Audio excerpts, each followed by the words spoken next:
Welcome to stop 3 of our virtual tour of Ellis Island. Today we're exploring the baggage room. Officers wearing uniforms greeted the ferry boat as it docked at Ellis Island.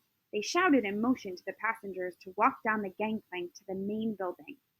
A gangplank is a plank that was movable and allowed people to get off the ship and onto land. The officers passed out numbered identity tags. The people who did not speak English were often unsure what the officers were even saying. The commotion was overwhelming. Men, women, and children struggled off the boat carrying trunks and cloth sacks and suitcases.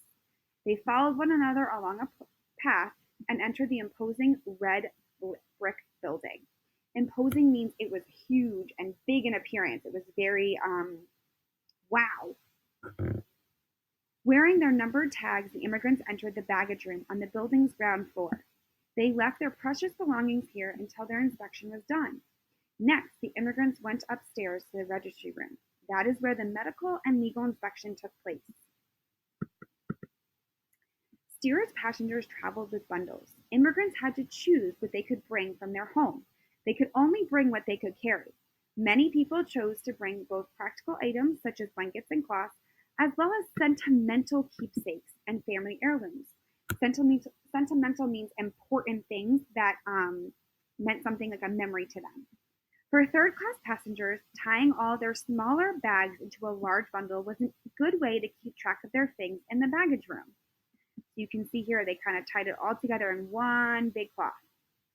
Another fun fact is Ellis Island had a concession stand. A concession stand is a food stand. They sold sandwiches and drinks in the baggage room, and the menu was written in many different languages. Let's explore some photos. Immigrants carried their possessions all the way from their homeland. So here are some additional photos of people coming off the ship and walking off the gangplank. Right here, this is the picture of the gangplank. So just a plank that connected the land and the boat. And they were carrying all their belongings. This is an identity tag that passengers wore on their clothing. So they were, as they came off, inspectors put this on their clothing so they could get processed through Ellis Island. Last but not least, on today's journey, we are going to watch historical footage, which is video film, showing immigrants coming off and carrying their baggage as they arrived in America. I want you to notice how crowded it is, and imagine that all of these different voices that would be heard are happening in different languages.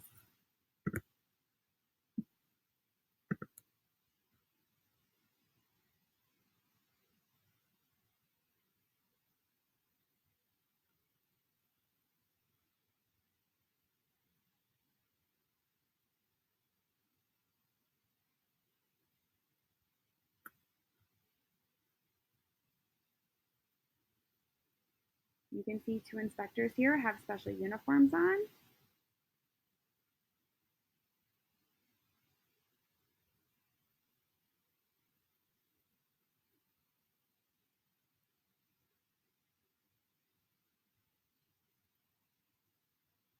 There's a cloth sack.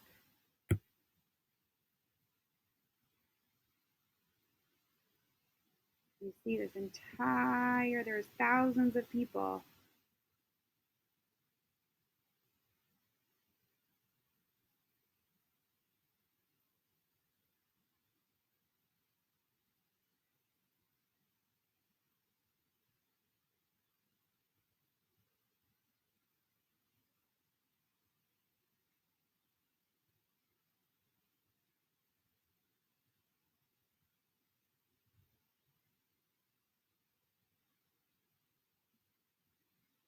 And this is in black and white, but this would have been a huge red brick building.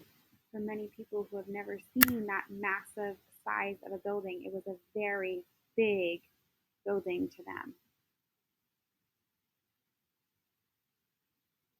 This poor man right here is struggling trying to carry all his belongings.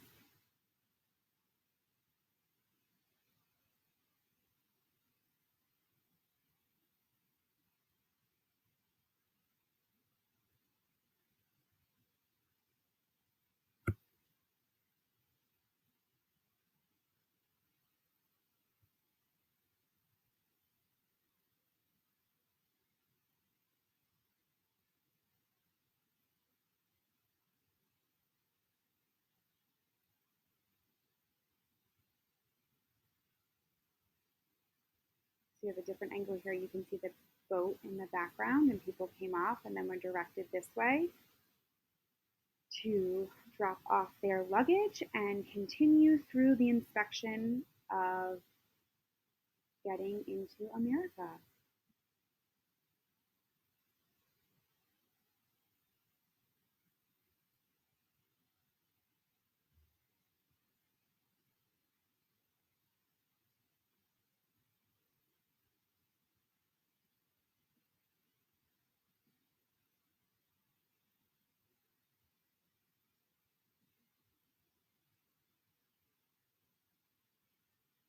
So in today's response, I'm going to ask you to write, if you were coming to America and you could only bring one suitcase full of things, what would you bring? What would be most important to you? I know something that I would bring is a family photo album of it means it's very special to me and it would show pictures that I can never find again. So one thing I would bring is a family photo album as well as a favorite blanket that I have. What are some items that you would bring if you were coming to America?